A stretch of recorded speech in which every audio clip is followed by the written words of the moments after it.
High বন্ধুরা, শুভ জন্মাষ্টমী। জন্মাষ্টমীতে সবাই খুব খুব আনন্দ করো আর গোপু সোনাকে অনেক রকমের খাবার বানিয়ে দাও। আর তবে জন্মাষ্টমী আর নন্দ উৎসবের পুরো দুটো ব্লগই কিন্তু আমার অবশ্যই দেখো, পরপর যাবে। তবে এই ভিডিওটা দিতে একটু সময় লাগলো, জানোই তো বাড়িতে অনেক কাজ, তার জন্য একটু টাইম লাগলো, দেখে নিও। কেমন আছো সবাই? আশা করি সবাই খুব ভালো আছে। আর এই জন্মাষ্টমী এই সবে স্নান করে আসলাম, দুনিয়ার কাজ সারলাম। কালকে রাতেও সময় পাইনি, মার্কেট থেকে এসে তারপরে ভিডিওটা এডিট করলাম, তারপরে ওই জন্য আর সময় হয়নি। ওরা মেয়েরা যাওয়ার পরে ভিডিও এডিট করে সব কিছু গোছগাছ করে নিলাম, টাইম আর পাইনি। তার জন্য আজকে সকালে, আর তো সবচেয়ে বড় কথা, ফ্রিজটার যে বরফটাকে গলাবো, যে মানে সুইচটা টিপবো, সেটা আমি সন্ধেবেলা ভেবেছিলাম করব, কিন্তু ভাবলাম যে ঠিক আছে একটু পরে করবো, আর ভুলে গেছি। সকালবেলা উঠে যখন ঘুম থেকে উঠেছি তখন মনে পড়েছে বাবা বরফ তো গলায়নি। এবার দেখো, ফ্রিজ এমনি পরিষ্কার করলে তো হয় না, বরফটা পুরোটা গলাতে হয়, কেননা ডিপ ফ্রিজে আমরা মাছ টাছ তো রাখি, তা সেটা তো পুরো জলটাকে বের করে দেওয়া উচিত না, তার জন্য ওই বরফটা গড়লো। ততক্ষণে আমি কাজ করেছি, ততক্ষণে ওই গোপাল সোনাদের, তারপর লক্ষ্মী ঠাকুরের সবার জন্য জামা বানিয়েছি, দেখাবো, সব সাজিয়ে তোমাদের দেখাবো। না দেখাচ্ছি, তাহলে দাঁড়াও একটুখানি, চলো। এদিকে কৃষ্ণর গান চলছে। এই দেখো কাপড়, আসলে আমাকে না অনেকে ওই জামা ফিটিংস করতে দিয়ে যায়, বা ধরো নাইটির হাতা লাগাতে। আমি তো একটু সেলাই জানি, ব্লাউজ ট্লাউজও করি, আগে অনেক করতাম, এখন অত করি না। তা যাই হোক, জামা কেউ ফিটিংস করতে দিয়ে গেলে, এটা দেখো একটা খুব ভালো কাপড়, একদম ব্র্যান্ডেড কুর্তি ছিল একটা, তা তার না বড় মানে 3/4 হাতা ছিল, তা হাতাগুলো বেশ অনেকটা করে কাপড় ছিল। তা আমি ওকে বললাম তুই কি হাতাগুলো নিবি? তা ও বললো না না, নেবো না। তা ও স্লিভলেসই নিয়ে চলে গেছে জামাটা। তা কাপড়টা দেখলাম এত সুন্দর, তার জন্য না আমি আমার লক্ষ্মী ঠাকুরের জন্য একটা ঘাগরা বানিয়ে নিলাম, আর গোপাল সোনা মানে আমার আর মেয়ের গোপাল সোনার জন্য দুটো ছোট ছোট জামা বানিয়ে নিয়েছি। এরকম টুকরো কাপড় থাকলে আমি সবসময় জামা বানিয়ে নিই।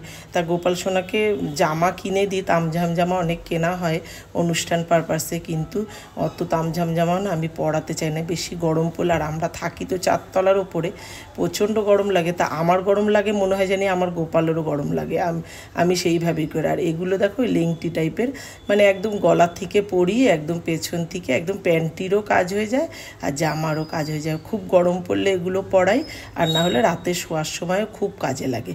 তো একটুখানি কাপড় থাকলে, এইগুলো কি বলো তো, ওই যে নাইটির হাতার যে কাপড়টা থাকে সেটা দিয়ে বানিয়েছি। তো একটুখানি টুকরো কাপড় থাকলে আমি এগুলো বানিয়ে নিই। এই করে তো গোপালের প্রচুর জামা জমে যায়। তারপরে দেখো গোপালের জামা তো যেখানে সেখানে ফেলা যায় না, আমরা অনেক জমে গেলে তারপরে কি করি, ওই দক্ষিণেশ্বরে বা আলমবাজারে গিয়ে গঙ্গার ধারে গিয়ে রেখে আসি গোপাল সোনার জামা, যেখানে সেখানে তো ফেলা যায় না। আর এই যে দেখো লাল দুটো, এটাও কিন্তু নাইটির হাতা দিয়ে বানিয়েছি, হাতা লাগেনি, হাত কাটা নাইটি পড়েছে সেই দিয়ে। তো এইভাবেই আমি জামা বানিয়ে নিই সব। তা তোমরাও এরকমভাবে কিন্তু বানিয়ে নিতে পারো গোপাল সোনার জন্য। তা একদমই কিন্তু এটা খাটনিও না আর কোনো মুশকিলও না, খুব সহজেই হয়ে যায়। আর এটা মা লক্ষ্মীর জন্য একটা ব্লাউজও বানিয়ে নিয়েছি, ওটার সাথে ম্যাচিং। আজকেরটা দেখো, কালকে নন্দ উৎসবেরটাও দেখো, অবশ্যই কিন্তু ভিডিওগুলো দেখো, আশা করি ভালো লাগবে। তা চলো এবার শুরু করি। আজকে গোপাল সোনাকে জানো মানে টিফিনও দিনে, ওই সকালে জল বিস্কুট দিয়ে বসিয়ে রেখেছি, ফ্রিজ পরিষ্কার করতে অনেকটা সময় লেগে গেছে আমার। তারপর আবার ছেলে আবার বেরোলো, ওকে টিফিন করে দেওয়া সব কিছু করলাম, তো তার জন্য দেরি হয়ে গেছে। এখন 12:30 বাজে। এখন আমি মা লক্ষ্মী আর নারায়ণকে পুরো একদম পরিষ্কার করে নিয়ে এসেছি। চলো একবার দেখিয়ে দিই, তারপরে আমি ঠাকুরের সব গোছগাছ করবো, সব সরাতে হবে। তো এদিকে আমার ননদ দেখো ঠাকুরের বাসনগুলো, ওকে বলেছি তুই ঠাকুরের বাসনগুলো মেজে রাখ। আর এই যে সিলভারের বাটিটা না, আমি জন্মাষ্টমীতে গোপাল সোনার জন্য কেক বানাই, তো তার জন্য এই বাটিটা কিনে রেখেছিলাম। তা এটা দিয়ে কেকটা বানিয়ে নিই। আর এই ঘরের লাইটটা একটু নেবানো, আর বৃষ্টির ওয়েদার না, এই জন্য অন্ধকার অন্ধকার লাগছে। আর এই যে দেখো আমার অ্যাঞ্জেল সোনা ঘুমাচ্ছে। অ্যাঞ্জেল সোনা আমার এত লক্ষ্মী জানো না, মানে এই পুজো দিলাম 2 দিন ধরে, যে পুজো করেছি ঘরে, একটু ঘরে থাকেনি পুজোর সময়। ও এই ডাইনিংয়ে না হলে বাইরে বা বাথরুমের সামনে এরকম বসে থাকে, মানে ওকে কিছু বলতে হয় না এরকম আর কি। তাই এদিকে চলো ওই পাশে যে ঠাকুরের তাকটা আছে আমার বক্সটা, সেটা একটু সরাতে হবে, না হলে আমার তো একদমই ছোট জায়গা, এর মধ্যেই তো সব কিছু করতে হয়। তা এটা একটু সরিয়ে এদিকে রেখে দিই, এই দুদিনের জন্য এরমভাবেই রাখতে হবে। আর এদিকে মেজ বৌদির গোপালও তো আসবে, তা ওই মেজ বৌদির গোপাল না আসলে আমি শুধু আমার গোপালের পুজো করলেও সরাতেই হয়। লক্ষ্মী পুজোর সময় বা কোনো পুজোর সময় এখানে একটুখানি আমার সরাতেই হয় এইগুলো, না হলে জায়গা হয় না, এই মানে ভোগ দিতে বা ঠাকুরের বাটা দিতে খুব অসুবিধা হয়, তার জন্য এগুলো একটু সরাতে হয় আমার। তাই এদিকে দেখো আমি পুজোটা কিন্তু করে নিলাম। আর এই যে মেজ বৌদির গোপাল এসে সব ঠাকুরদের না পীতম্বরী দিয়ে পরিষ্কার করেছিলাম আজকে একটু, তারপরে একটু সাজিয়ে গুছিয়ে ওই যে জামাগুলো পরিয়েছি। আর আমার মা লক্ষ্মীকে দেখো এত সুন্দর লাগছে, যে ঘরে ঢুকছে সেই বলছে কি সুন্দর লাগছে, মানে মনে হচ্ছে আমি মাকে একটা গাউন পরিয়েছি, এত সুন্দর লাগছে জামাটা। তা এদিকে পুজো হয়ে গেল, তাই একটুখানি গোছগাছ করে নিই, মেয়ে আসবে, বাবুকে খাইয়ে তারপরে আসবে একবারে। আজকে আর ঘরে তো পুরো নিরামিষ করছি, তার জন্য বাবুকে ওদিক দিয়ে খাইয়ে নিয়ে তারপরে ও দুপুরবেলা আসবে। তা আমি এদিকে পুজো টুজো করে নিয়েছি, তারপরে আবার ওই গোপাল সোনাদের দুপুরে যে ভোগটা দেব সেটাই আমরা গ্রহণ করব আর কি। আগে জানো তো অনেক নির্জলা উপোস করে থাকতাম, এখন আর পারি না। তবে অনেকে বলেছে গোপাল সোনা তো সন্তানের মতো, নির্জলা উপোস না করলেও চলে। তা যাই হোক, এই যে গোপাল সোনাকে এখন ঘড়িতে বাজে দুপুর 2টো, তা এখন এই যে একটু ডালিয়া রান্না করে দিয়েছি, এটাই আমরা একটু প্রসাদ হিসাবে নিয়ে নেব। তা খাওয়া দাওয়া করে একটু বিশ্রাম একটু বসেছি, তারপরে এই যে তাল নিয়ে চলে এসেছি, তাল ছাড়াতে এবার 3খানা তাল এনেছে জানো তো। আগের বছরে তো একটাও তাল, মানে একটা ছোট্ট একটা তাল এনেছিল, সেটা দিয়ে গোপাল সোনাকে করে দিয়েছি। তাই যে তাল ছাড়িয়ে নিচ্ছি, তালের অনেক রেসিপি বানিয়েছি এবার। আজকে তোমাদের কোনো রেসিপি কিন্তু দিতে পারলাম না, আসলে ভিডিওটা তো আমি একাই বানাই, ধরতে হয়, আর কি করে করব বলো। আর এইভাবে তাল ছাড়িয়ে এইভাবে করে নিলে না একটু তাড়াতাড়ি হয়, তবে আমার একটু সময় লেগেছে বলো, 3খানা তাল না একসাথে ডলতে হয়েছে, খুব হাতে ব্যথা হয়েছে। আমি তো ছাড়িয়ে নিই, আর আমার বাবুকে দেখো কীরকম হাসে, বেলুন নিয়ে খেলতে চায় না, আজকে একটু বেলুন পেয়েছে, কী যে খুশিও বেলুন নিয়ে, এই যে নিজে হাসছে আর সবাইকে বলছে হাসো।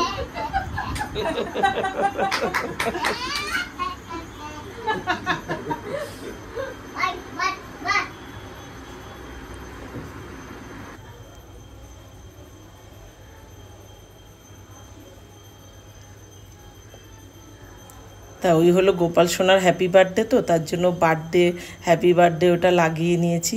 আর এদিকে মোটামুটি সব কিছু আমি গুছিয়ে নিয়েছি, সন্ধে হয়ে গেছে, এখনও গ্যাস জ্বালাইনি। আর এটাই তালের পাকওয়ান পিঠে বানাচ্ছি। তা বললাম না কিছু রেসিপি তোমাদের দিতে পারলাম না, যদি চাও যে জন্মাষ্টমীতে যা যা রেসিপি তালের বানিয়েছি দেখতে যদি চাও অবশ্যই কমেন্টে জানিও, আমি তোমাদের বানিয়ে দেখাবো। আর ওই যে দেখো অ্যাঞ্জেল সোনা আমার বাথরুমের পাশে বসে আছে, দেখেছো। আর এই যে এটা বানাচ্ছি তালের পাটিসাপটা, এবছরে তালের অনেক কিছু বানিয়ে দিয়েছে আমার গোপাল সোনাকে, আগের বছরে তো তাল একদমই পাইনি।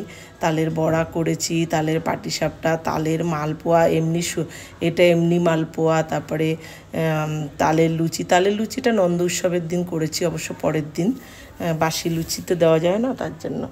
আর এগুলো করে করে না আমি আলাদা কন্টেনারে আজকে কিছুটা দেবো, আর আলাদা কন্টেনারে করে রেখে দেবো কালকের জন্য। তা আগের বছরে তো 56 ভোগ দিয়েছিলাম, এবারও আমার দিতে দিতে কিন্তু প্রায় 40-45টা মতন ভোগ কিন্তু হয়ে গেছে। তা এতটা দেবও ভাবিনি, তা হয়ে গেছে। 21টা বাটি এমনি কিনে এনেছিলাম, তা ঘরেরও তো বাটি আছে, সব দিয়ে দিয়েছি, প্রচুর ভোগ হয়ে গেছে। সবই গোপালের ইচ্ছা, ওর ইচ্ছা তাই হয়েছে, ওর ইচ্ছা তাই হয়েছে, ও ইচ্ছা না করলে তো কিছুই করা যায় না, তাই না। তা চলো এদিকে পাটিসাপটাটাও করে নিলাম।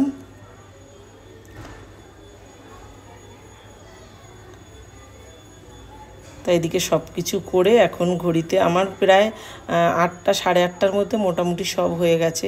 আসল ভিডিওটা ওই জন্যই করতে পারিনি সব কিছু রেসিপির, যদি না হয়। তাই এদিকে চলে এসেছি। এখন ঘড়িতে না 11:15 বাজে। এখনই গোপাল সোনাদের অভিষেক করাবো। আমি 12টার পরেই করি। তা অনেকে বললো এবার নাকি 11টা থেকে 12টা পর্যন্ত খুব ভালো একটা সময় আছে, তার জন্য এই সময়তেই করলাম। তা গোপাল সোনার সাজগোজ সব খুলে দিয়ে তারপরে এবার এই যে অভিষেক করাবো। আর এই অভিষেকে এটার মধ্যে দিয়েছি দুধ, গঙ্গা জল আর হলুদ মাখিয়ে নিচ্ছি। আগে দুধ দিয়েছি, গঙ্গা জল দিয়েছি আর চন্দন, ঘি, মধু, তুলসী পাতা, ফুল সব কিছু দিয়ে ঠাকুরের অভিষেক করাচ্ছি।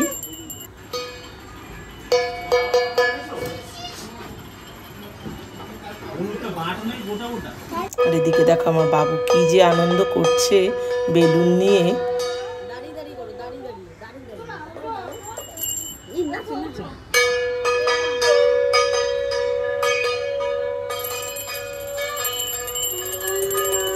এদিকে অনেকগুলো গোপাল সোনা তো হয়ে গেল। এদিকে তারপরে ভালো জলেও তো একটু স্নান করাতে হবে। এটাও গঙ্গা জলই, মানে প্লেন জলে একটু স্নান করিয়ে নিতে হবে। তারপরেই তুলে গোপাল সোনাকে মুছে তারপরে একটু দুধও খাওয়াবো। মানে কি বলো তো, আমি আমার মতনই এইভাবে নিয়মে করি। মানে আমি ভাবি এইভাবেই, মানে সবে জন্ম নিলে বাচ্চা যেমন দুধটাই খায়, তার জন্য ওকে দুধটাও খাওয়াই, সেইভাবেই আমি আর কি পুজোটা করি।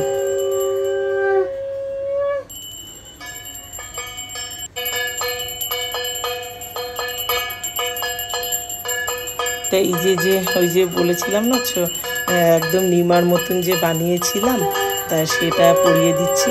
তাই একটু পরে তো আবার শুয়েই দেবো, তার জন্য আর অত ভালো জামা এখন আর পরালাম না, এটা পরিয়েই শুয়ে দেবো এখন।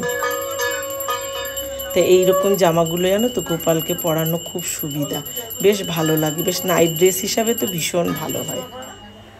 তা যাই হোক, আমি যেই নিয়মে পুজো করি হয়তো জানি না তোমাদের কেমন লাগবে।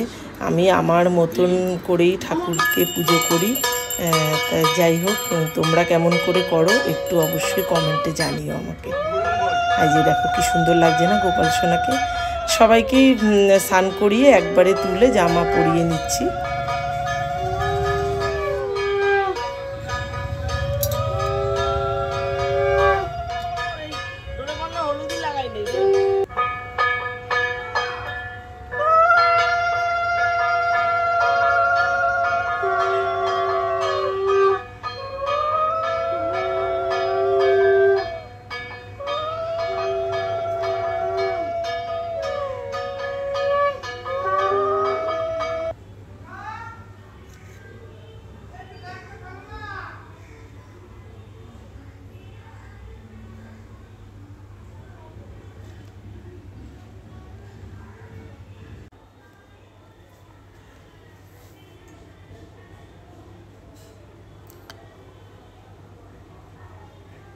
হয়ে গেল সবার স্নান করানো। আর এই যে দুধ নিয়ে নিয়েছি, দুধের মধ্যে অবশ্যই তুলসী পাতা দেবো। আর তুলসী পাতা ছাড়া তো গোপাল সোনার ভোগ অসম্পূর্ণ থাকে।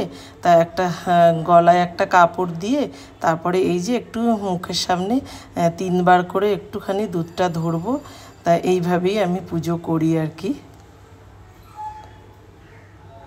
তা খাওয়া দাওয়া হয়ে যাওয়ার পরে একটুখানি মুখটাকে ধুয়ে তারপরে এই যে সবাইকে এক জায়গায় পুষ্পপত্র উপরে রাখছি, সবার একবারে। আসলে 4 জন গোপাল সোনা আছে আমার এখানে। তা এটা আমার গোপাল, আর আরও একটা একই সাইজের আমার গোপাল, আর মেয়ের গোপাল তো একই সাইজের। তা এইভাবেই মেয়েরটা ওই যে দিয়ে নিচ্ছি। তারপরে মেয়ে আবার একটু অষ্টম শতনামটা পড়বে, একটু আরতি করে তারপরে আবার গোপাল সোনাতে শুয়ে দেবো। এই যে ভোগটা দিয়ে দিয়েছি, এবার মেয়ে একটু পুজো করবে। মানে পুজো আমিই করেছি, মানে মেয়ে ওই একটু অষ্টম শতনামটা পড়ে নেবে। তারপরেই আজকে অনেক রাত হয়ে গেছে, কিন্তু এখন ঘড়িতে প্রায় 12:30 কিন্তু বাজে। সব বাড়িতেই এখন পুজো হচ্ছে, খুবই উলুধ্বনি শঙ্খধ্বনি শুনতে পাচ্ছি।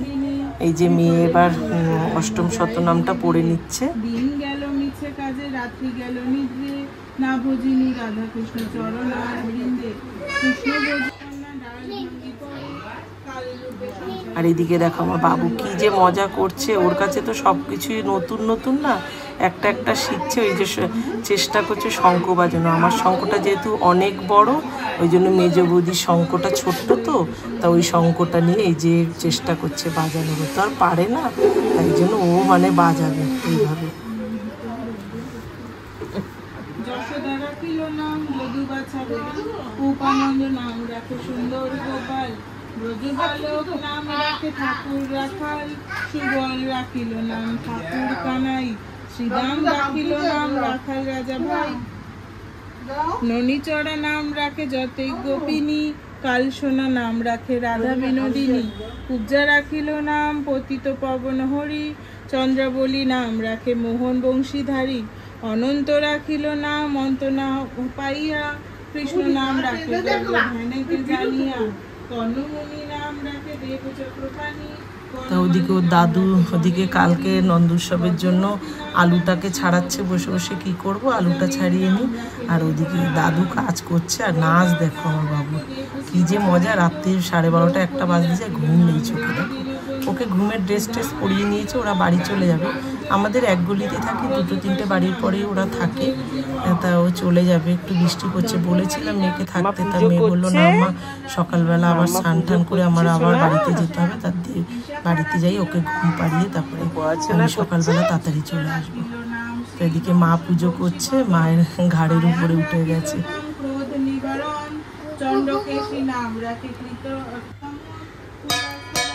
তাহলে চলো বন্ধুরা, আজকের ভিডিওটা এখানেই শেষ করলাম। কালকে নন্দোৎসবের ভিডিওটা অবশ্যই দেখো। আজ আসি, ভালো থেকো, টাটা।